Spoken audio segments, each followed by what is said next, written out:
It was cool because I knew I was going to do something legal, you know what I mean? And I knew I wasn't never, that's what my cousin used to always tell me, can't nobody take your license away and you'll never be broke. And ever since I've gotten my barber license since day one, I've never been broke, you know what I mean? Ever again.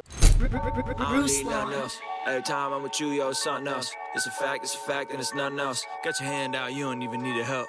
Ooh, I don't need nothing else. Every time I'm with you, yo, it's something else. It's a fact, and it's nothing else. Got your hand out, you don't even need help. Ooh, that's right. I don't need nothing else. That's right. Kingstream Entertainment. And like, how do you go from nothing but illegal money, some would say fast money, to like, I'm stopping? I mean, clearly you had the motivation of your daughter being in the picture and the negative reinforcement of someone threatening to call the police. So you had that. But there's still something in a man that has to switch and you have to make that 180 and go the opposite direction. What was that like? That's what I said, not everybody does, you know what I mean? I know people that they started off bad, it's 30 years later, they're still bad. Yeah. You know But what was it inside of you? Yeah, you hit it on the nail, my daughter mostly. That's, you know, every day I woke up, like, dang, I gotta do something. My daughter's right here and 4 or 5 women running around. I gotta figure it out. And I knew, I got a million tattoos. I had a barber pole tattooed on me literally 3-4 years before I ever went to barber school, because I always knew I'm gonna go to a barber school, because my older cousin, Milton, he was a barber, and I just liked the fact he could smoke, he could do whatever he wanted to do, he can go on break whenever he wants, he could show up, he could not make no money today if he don't want to, and it's all legal. At that point, I was just thinking, what can I do legal? You know what I mean? So I knew I was gonna be a barber, I didn't know when I was gonna stop living this dream life and go do it. And then, like I said, short selling my house, and then staying with a girl who used to work for me, that didn't work out. And then, that's when I went to the hotel. And I mean, I want to say anybody would wake up and realize in that predicament, but not everybody does. I'm just fortunate enough to say, you know, fuck, I gotta do something. You know what I mean? I gotta figure it out. So you had that epiphany, right? How was the next step, like going through barber school, being low on the money, like the sacrifice, like how was that part? That was cool. I mean, it was cool because I knew I was going to do something legal, you know what I mean? And I knew I wasn't never, that's what my cousin used to always tell me, can't nobody take your license away and you'll never be broke. And ever since I've gotten my barber license since day one, I've never been broke, you know what I mean? Ever again. Never again. So. That's dope. What I feel like what people believe about themselves determines the way they behave. I feel like that's the number one variable that determines who you become and how you carry your life is what you believe about yourself. What role would you say self-belief and faith played in this process for you? What role in faith? Yeah.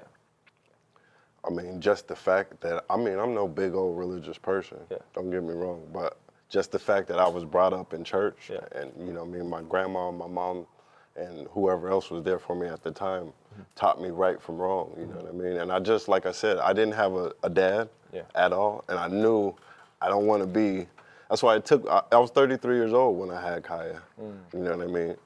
I just knew I can't be a deadbeat. That's why I still put up with my baby mama till this day, because there's no way I could just be a deadbeat. I have to be there for my child, you know what I mean? Which, like I said, from a $330,000 home to going to that hotel, I told myself, you know what I mean, like that's how much I'm willing to change what I got going on. Because I could have said F Kaya and F Jessica, I'm gonna live over here.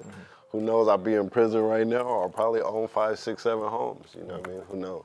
But I had to do what I had to do.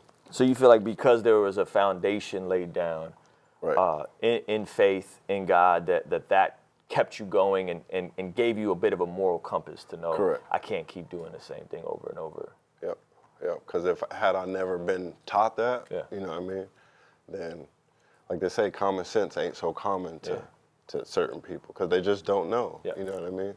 If I walk outside and I hear somebody say nigger, I don't really trip too much because that's what they were taught. You know what I mean? His mama, his grandmama, everybody taught him that. Why can't you can't be mad at that person? That's what they were taught. You know what I mean? My grandma was racist. She'd be rolling over in her grave right now. She seen all her little mixed grandkids. She was racist, but you know, she used to pick cotton and stuff, so she had a reason to be. Yeah. You know what I mean? She was probably bought and sold. Right. So. Yeah, man, that's dope. I think there's that deposit in you. I think probably did a whole lot more for you than you thought it did in a moment. You know what I'm saying? When you have the worldview that God is real, God is for you. You know, I think that can push a lot of us through those situations. And I feel like there's people watching this, and there may be people here right now that maybe they see the vision. They're like, yo, I want to go legit. You know what I'm saying? But they're in that $40 motel, literally or figuratively.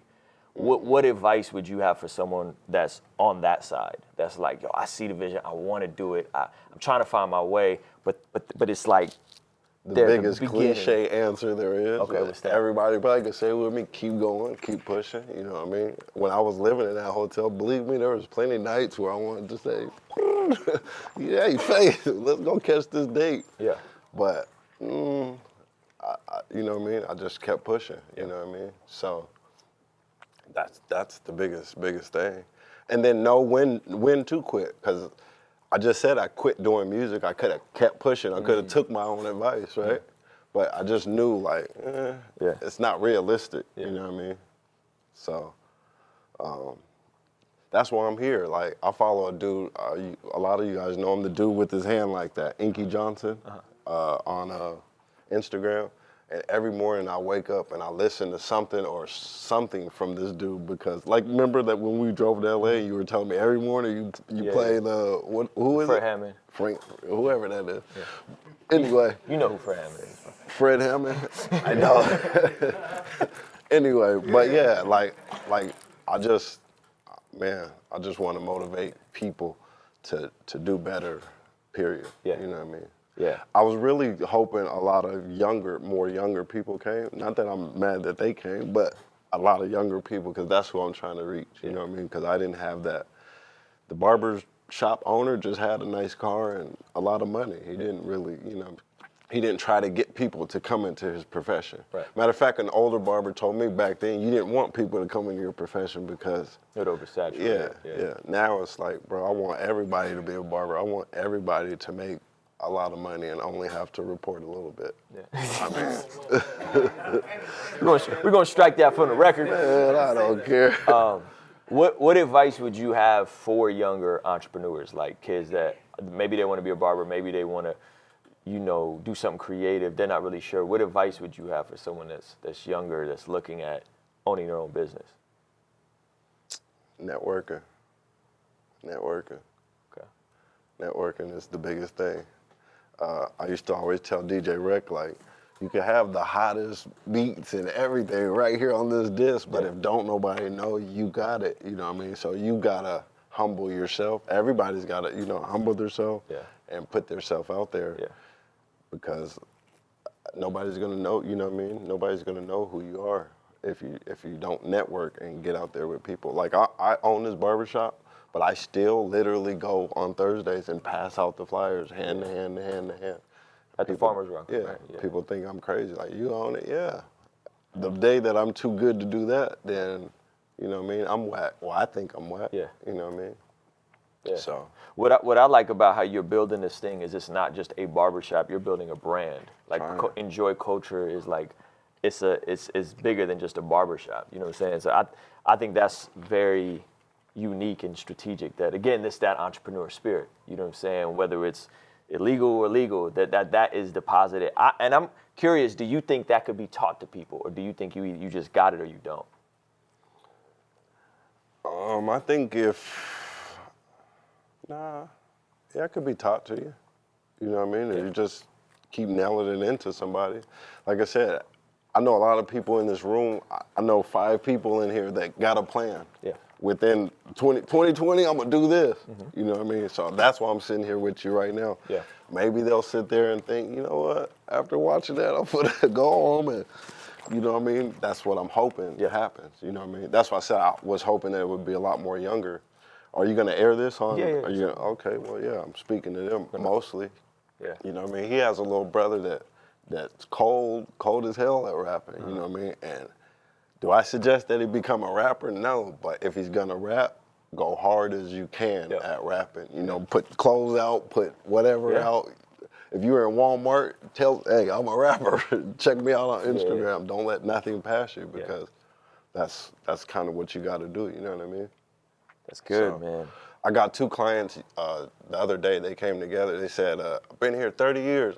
Nobody's never given me a barbershop flyer ever. Huh. I was thinking, and that's easier than doing the fade, right? That's easier than this is hard to get it straight. to get it straight and do all of that, but to say, hey, I'm a barber is easy. Yeah. But it takes a lot of pride away. Yeah. Because now you're panhandling. Yeah. So this takes a degree of humility to humble yourself and invite somebody into what you're doing. And when I was doing music, that's what you couldn't go on Instagram and say, hey, check out this bar for a whole minute. Yeah. You couldn't do that. Like you had to walk up and say, here with some headphones. Yeah. Hey, partner, check this out.